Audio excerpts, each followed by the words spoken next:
Hello students. हाय। आज पुराने video के साथ कक्षा 11वीं का जो महत्वपूर्ण अध्याय है, मैं अध्याय शुरू कर रहा हूँ। कार्बनिक रसायन। कार्बनिक रसायन कुछ मूलभूत अवधारणाएं एवं तकनीकें। पाठ का नाम है कुछ मूलभूत अवधारणाएं एवं तकनीकें। तकनीकें वाला टेक्निक्स, जितनी टेक्निक्स है, तकनीकें, ये पाठ का नाम है। 8वां अध्याय है आपका। इसके अंतर्गत सबसे पहले हमें कार्बनिक रसायन पता होना चाहिए। आखिरकार कार्बनिक रसायन क्या है? हमने बताया था आपकी केमिस्ट्री को, इन रसायन को 3 भागों में डिवाइड किया गया है। फिजिकल केमिस्ट्री, भौतिक रसायन, दूसरा इनऑर्गेनिक केमिस्ट्री यानी अकार्बनिक रसायन, और तीसरा डिवाइड है कार्बनिक रसायन माने ऑर्गेनिक केमिस्ट्री। इसके अंतर्गत जितने भी होंगे सभी कार्बनिक यौगिक आएंगे। और कार्बनिक यौगिक से तात्पर्य हमारा कार्बन, हाइड्रोजन और ऑक्सीजन से है। कार्बनिक यौगिक के अंतर्गत कार्बन हो, चाहे हाइड्रोजन हो, चाहे ऑक्सीजन हो, ये सभी इसके अंतर्गत आते हैं। हम बता दें 1675 में निकोलस लेमरी थे।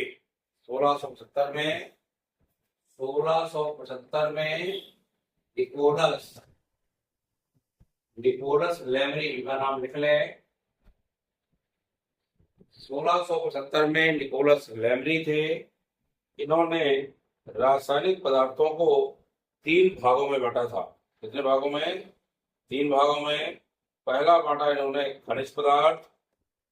खनिज पदार्थ निकोलस लेमरी ने पहला खनिज पदार्थ। सुन लीजिए, सबसे पहले 1675 में निकोलस लेमरी ने जो हमारे रासायनिक तत्व हैं, जो रासायनिक पदार्थ हैं, उन रासायनिक पदार्थों को 3 भागों में बांटा था। कौन कौन थे? पहला था आपका खनिज पदार्थ, दूसरा वानस्पतिक पदार्थ। वानस्पतिक माने वनस्पतियों से प्राप्त वानस्पतिक पदार्थ। तीसरा जंतु खनिज पदार्थ। तीसरा जंतु खनिज पदार्थ। फिर सुन लीजिए, सन 1675 ईस्वी में निकोलस लेमरी एक रसायनज्ञ थे। इन्होंने रासायनिक पदार्थों को 3 भागों में बांट दिया। पहला खनिज पदार्थ, दूसरा वानस्पतिक पदार्थ, और तीसरा बांट दिया इन्होंने जंतु खनिज पदार्थ। आखिरकार ये है क्या? तो खनिज पदार्थ की बात करते हैं। हमने पहले भी बताया था आपको, पृथ्वी से खोदकर निकाले जाने वाले, कहां से? पृथ्वी से खोदकर निकाले जाने वाले जितने भी पदार्थ होंगे वो सभी खनिज पदार्थ कहलाते हैं। क्या कहलाते हैं? खनिज पदार्थ। जैसे खनिजों की बात करें, चाहे नाइट्रोजन हो, नाइट्रोजन मीन्स ए, चाहे सल्फर हो, और चाहे फास्फोरस हो, या और भी अन्य तत्व हों, ये पृथ्वी से खोदकर निकाले जाने वाले पदार्थों को हम खनिज पदार्थ के नाम से जानते हैं। नाम ही है खनिज। जो खनन करके हो, खनिज माने खनन, खनन माने खोदना, खनन करके उत्पन्न होने वाले जो पदार्थ होंगे, यानी पृथ्वी से खोद कर निकाले जाने पदार्थ, वो कहलाते हैं खनिज पदार्थ। चाहे वो नाइट्रोजन हो, सल्फर हो, फास्फोरस हो। इनके बाद इन्हें क्या कहा गया? इनको बाद में अकार्बनिक यौगिक कहा गया। क्या कहा गया? इनको बाद में अकार्बनिक यौगिक, यानी इनसे जो हमारे यौगिक प्राप्त हुए, इनसे वो सब क्या कहलाए? अकार्बनिक यौगिक कहलाए। ये कहलाते हैं खनिज पदार्थ। अब बात करें वनस्पतियों की। नाम है ही है वानस्पतिक पदार्थ, यानी पेड़ पौधों से उत्पन्न होने वाले जितने भी पदार्थ होंगे वो सब वानस्पतिक पदार्थ होंगे। चाहे वो प्रोटीन हो, चाहे वो प्रोटीन हो, चाहे ऑक्सैलिक अम्ल हो, ऑक्सैलिक अम्ल हो, और चाहे मैलिक अम्ल हो। ये जितने भी उदाहरण हैं ये सब हमारे वानस्पतिक पदार्थों के हैं, नोट कर लें। कौन कौन से, चाहे वो प्रोटीन्स हों, चाहे ऑक्सैलिक अम्ल हों और चाहे मैलिक अम्ल हों, ये सभी पदार्थ होते हैं इससे हमको वानस्पतिक पदार्थों से। अगला आता है जंतु खनिज पदार्थ, यानी जराम ही है जंतु खनिज पदार्थ, यानी जंतुओं से उत्पन्न होने वाले, इससे जंतुओं से उत्पन्न होने वाले जो पदार्थ होंगे वो जंतु खनिज पदार्थ कहलाते हैं। और इसके अंतर्गत आता है यूरिया। यूरिया का सूत्र नोट कर लें, NH2CO NH2 होता है।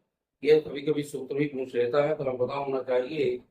यूरिया का सूत्र NH2CO NH2 होता है। इस प्रकार से 3 खनिज पदार्थ है, ये हमको पता होना चाहिए। इसके बाद क्या हुआ, देखा गया पेड़ पौधों जंतुओं से बहुत सारे ऐसे हैं जो जीव जंतुओं और पौधों दोनों से प्राप्त होते हैं, यानी जीव जंतुओं से भी और पेड़ पौधों से भी। वो है फार्मिक अम्ल, जीव जंतुओं से भी मिलते हैं और पेड़ पौधों से भी मिलते हैं। दोनों से मिलने वाले पदार्थ क्या कहलाएंगे, वो कहलाएंगे यूरिया हो चाहे फार्मिक अम्ल हो। और फार्मिक अम्ल का सूत्र भी लिख लें, HCOH होता है, मैं आगे बताऊंगा आपको। यहाँ पे ऑक्सैलिक अम्ल का सूत्र है COH का होल ट्वाइस। इसकी चूंकि संरचना मैं बाद में बताऊंगा। मैलिक अम्ल का फार्मिक अम्ल मींस HCOOH और चाहे बेंजोइक अम्ल, यूरिया हो, फार्मिक अम्ल हो और चाहे बेंजोइक अम्ल हो। ये बेंजोइक अम्ल का सूत्र भी नोट करें, C6H5COOH। यह बेंजोइक अम्ल से नाम से जाना जाता है। ये हमारे वनस्पतियों एवं जंतुओं से प्राप्त होने वाले दोनों प्रकार के हैं, इसलिए इनका वर्गीकरण फिर से 2 भागों में किया गया। 1780 में, अब 1780 में वर्ग में इनका नाम भी नोट करें। 1780 में बर्गमैन द्वारा इन्हें भी 2 भागों में बांट दिया गया। कौन कौन भागों में, एक तो बांट दिया खनिज पदार्थ के रूप में, इनको भी 2 भागों में बांटा गया खनिज पदार्थ के रूप में, और दूसरे बांटे गए वानस्पतिक एवं जंतु खनिज पदार्थ। वानस्पतिक एवं जंतु खनिज पदार्थ के रूप में 1780 में बर्गमैन ने इन्हें बांट दिया। और हम बता दें 1808 में एक रसायनज्ञ थे वर्जीलियस, 1808 में, और उनका वैज्ञानिक का नाम था वर्जीलियस। कर लें, वर्जीलियस ने क्या किया, इनको खनिजों को 2 अलग अलग भागों में बांटा और इसे जैव जगत का नाम दिया गया। क्या दिया गया, जैव जगत का नाम दिया गया। एक वर्जीलियस के शिष्य थे वोलर, जन्म था वोलर, उन्होंने 1928 में, इसके शिष्य थे वर्जीलियस के शिष्य थे, यहाँ लिख लें, वर्जीलियस के शिष्य एक थे, इनका नाम था वोलर। वोलर ने इन्हें अलग अलग भागों में बांटा और अलग अलग भागों में बांट करके इन्होंने बताया चाहे रासायनिक अम्ल हो, अमोनिया से क्रिया करके यूरिया का निर्माण करते हैं। इस प्रकार से अलग अलग रूप में इन्हें बांटा गया है। ये थोड़ी जनरल जानकारी थी कार्बनिक रसायन के अंतर्गत, इनको आपको देख लीजिएगा, थोड़ा सा एक बार बुक से उठा के पढ़ लेंगे, इसके बारे में आपको अच्छे से पता चल जाएगा। क्लियर हो गया होगा इतना। सभी वैज्ञानिकों के नाम थोड़ा याद करना के, ताकि परीक्षा में खाली वाली लिखने कोई आए या एक वाक्य में लिखने को आए तो ये आपसे बनना चाहिए। अब बात आता है कार्बन के जितने भी यौगिक हैं उन्हें कार्बनिक रसायन कहा जाता है। बात आती है कार्बनिक रसायन की। कार्बनिक रसायन, कार्बन से जितने भी हमारे यौगिक बनेंगे वो कार्बनिक यौगिक कहलाएंगे, और कार्बन के यौगिकों का रसायन जो कहलाएगा वो कहलाएगा कार्बनिक रसायन। कार्बन के यौगिकों का रसायन कार्बनिक रसायन कहलाएगा और कार्बन से बने हुए यौगिकों को कार्बनिक यौगिक कहेंगे। तो कार्बन एक तत्व है, इसके अंतर्गत बात करें तो कार्बन में बहुत सारे ऐसे गुण पाए जाते हैं जिस कारण से आज तक सबसे ज्यादा हमें कार्बन के यौगिक भी ज्ञात हैं। इसके अंतर्गत एक इसमें गुण होता है जिसे कहते हैं श्रृंखलन का गुण। और गुण बताऊं मैं आपको, श्रृंखलन सबसे पहले जानू, यानी इसमें श्रृंखला बनाने की क्षमता होती है। क्या बनाने की? श्रृंखला बनाने की क्षमता होती है। इसलिए इसको हम बता दें कि आज तक कार्बन ने सबसे ज्यादा यौगिकों का निर्माण किया है, क्योंकि इसमें चाहे कार्बन की श्रृंखलन की बात करें, श्रृंखला बनाने की क्षमता, कार्बन की संयुक्ता की बात करें तो इसकी 4 संयुक्ता होती है, कार्बन की समावयवता की बात करें तो इसमें समावयवता का गुण भी पाया जाता है।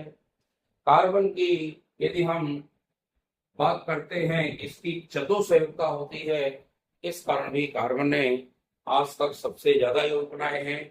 इसके बाद कार्बन में बंध बनाने की क्षमता भी होती है, चाहे वो एकल बंध के रूप में हो, चाहे द्विबंध के रूप में हो, चाहे त्रिबंध के रूप में हो, इसमें बंध बनाने की क्षमता भी है, जिस कारण कार्बन ने आज सबसे ज्यादा यौगिकों का निर्माण किया है। श्रृंखलन के गुण के अंतर्गत कार्बन की बात करें तो ये इसके असंख्य यौगिक आज तक ज्ञात है। ये 2 श्रृंखलाओं में पाया जाता है। एक तो होता है श्रृंखलन के अंतर्गत खुली श्रृंखला और एक होती है बंध श्रृंखला, यानी खुली श्रृंखला के भी यौगिक है और बंध श्रृंखला के भी यौगिक है। ये श्रृंखला के रूप में 2 रूप में पाई जाती है, खुली श्रृंखला के रूप में और बंध श्रृंखला के रूप में। आखिरकार क्या है खुली श्रृंखला और बंध श्रृंखला? खुली श्रृंखला के अंतर्गत 2 हैं। एक तो इसमें आती है लंबी श्रृंखला, आती है एक आती है लंबी श्रृंखला, अच्छे से तो समझिएगा, और दूसरा इसमें आती है शाखा युक्त श्रृंखला, यानी इसमें शाखाएं भी अलग होती है। कौन सी श्रृंखला? शाखा युक्त श्रृंखला। तो एक लंबी श्रृंखला होती है और एक शाखा युक्त श्रृंखला होती है। तो लंबी श्रृंखला की बात करें, कार्बन में एक लंबी से लंबी श्रृंखला पाई जाती है। कैसी? यदि कार्बन की बात करें तो ये देखिए, इस तरह एक लंबी श्रृंखला है और सभी में जो कि चतुसंयुक्ता होती कार्बन की, यानी हर कार्बन की संयुक्ता कितनी होगी? 4 होगी और चारों बंध की तरफ से कार्बन बना हुआ चाहिए। इस कार्बन की बात करें तो 1 2 3 4, इसकी 1 2 3 4, इसकी 1 2 3 4, इस तरह से हर कार्बन की संख्या हमारी 4 से कम नहीं होनी चाहिए, चाहे हम उसको बंध से जोड़ें और चाहे उसको हम हाइड्रोजन के द्वारा जोड़ दें। शाखा युक्त की बात करें तो शाखा युक्त श्रृंखला भी पाई जाती है। मान लीजिए कार्बन ये शाखा के रूप में आ गया और हर कार्बन की यहाँ गिनती देखें कि शाखा के रूप में, शाखा जानते हो ना, ब्रांचेज, आपने पढ़ा एक वृक्ष होता है, वृक्ष में अनेकों शाखाएं होती हैं। जैसे जैसे वृक्ष बड़ा होना प्रारंभ होता है, वृक्ष की शाखाएं बहुत सारी बनना प्रारंभ हो जाती है। यदि ना बहुत सारी बनना प्रारंभ होती हैं, ये शाखा युक्त श्रृंखला कहलाती है, शाखाओं के रूप में फूटती है। इस शाखा को भी क्या कहते हैं? शाखित श्रृंखला कहते हैं और उसको कहते हैं सीधी श्रृंखला। इसका नाम क्या होगा? सीधी या लंबी। सीधी की नाम दे सकते हो, सीधी या लंबी श्रृंखला, और उसको शाखा युक्त श्रृंखला कहते हैं। अब आता है बंध श्रृंखला। आखिरकार बंध श्रृंखला कैसे दर्शाई जाती है? यानी बंध का मतलब है कार्बन चारों तरफ से बंद होना चाहिए और श्रृंखला बन जाए। जैसे ये कार्बन लिखा, ये कार्बन लिखा और ये कार्बन लिखा, ये चारों तरफ से कार्बन बंद हो गया ना, अब हमको ये पता करना है कि आखिरकार कार्बन के बैलेंस कितने हैं। हर कार्बन को देखो, इसको देखें तो 1 2 है ना, 3 4 ये खाली है।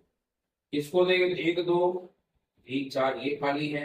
इसको देखें तो 1 2 1 2 3 4 ये हो गए। यानी इनके साथ कुछ ना कुछ चाहे हाइड्रोजन जोड़ेंगे, कुछ ना कुछ जोड़ना पड़ेगा। ये कहलाती है बंध श्रृंखला। और चूंकि कार्बन 3 है, इसके नाम क्या होते हैं आगे मैं चर्चा करूंगा। कार्बन 3 में बनता है, 4 में ब्यूट, 5 में पेंट। और जो बंध श्रृंखला होती है उसके सर में आगे लगता है साइक्लो। क्या लगता है? साइक्लो। साइक्लिक संरचना है ना ये साइक्लिक संरचना है, इसलिए इसको बंध श्रृंखला के नाम से जानते हैं। अगली बात करें तो और बंध देखिए, ये चारों तरफ से बंद हो गई है ना। अब हर कार्बन की 2 है तो इसमें भी 2 लगेंगे, इसमें 2 लगेंगे, इसमें 2 लगेंगे और इसमें भी 2 लगेंगे। यानी ये आपका क्या बन गया? हाइड्रोजन के साथ साकेत श्रृंखला बन गई। कैसे बनेगी? इसको ऐसे भी लिख सकते हो और ऐसे भी दर्शा सकते हैं। ऐसे ऐसे दो चार दो चार, चाहे ये दर्शा दो चाहे ये दर्शा दो, दोनों सही है, कोई दिक्कत तो नहीं है। इसको भी सीरियसली लिख सकते थे। अगली श्रृंखला चले तो 1 2 3 4 और ये हो गया 5, हो गया ना। तो 5 श्रृंखला के रूप में बात करें तो पांचवा कैसे पाया जाता है? ये हो गया आपका 1 2 3 4 और ये 5। ये पंचभुजी संरचना है, इसको 5 नाम देंगे तो हो जाएगा पेंट। इसमें भी कार्बन जोड़ दिया, हाइड्रोजन जोड़ दो, 1 2 3 ये 4। हर कार्बन गिनती हो, 2 ये है 2 ये लगे हैं, 2 ये है 2 ये लगे हैं, 2 2 4 2 2 4 सब जगह से 2 2 4 है। इसका चूंकि 5 में पेंट नाम जाता है, इसके आगे साइक्लो लगता है, तो नामकरण में बाद बताऊंगा। चूंकि नाम आगे इस पाठ में नाम ही नामकरण है तो आप देखेंगे, इसलिए इसको अच्छे से देख लीजिए। ये 5 हो गया। अब छठवीं की बात करूं, इसमें तो ग्रुप 1 2 3 4 और ये 6, इसमें भी सब में 2 2 है, क्योंकि कार्बन की गिनती हमें 4 तो करना ही है ना स्टूडेंट। जब कार्बन की गिनती 4 करेंगे, 2 2 लगे हैं और 2 2 खाली हैं, तो 4 हो जाएंगे ना। अब देखिए सब में 4 4 हो गए। हर कार्बन को भी लीजिए, 2 2 4 2 2 4 सभी में है। इस प्रकार से हम इसको देखते हैं। ये साकेत श्रृंखलाएं कहलाती हैं। बंध श्रृंखला और साकेत श्रृंखला में यही अंतर है। बंध श्रृंखला मीन साकेत ही कहलाती है, साकेत अलग बात है।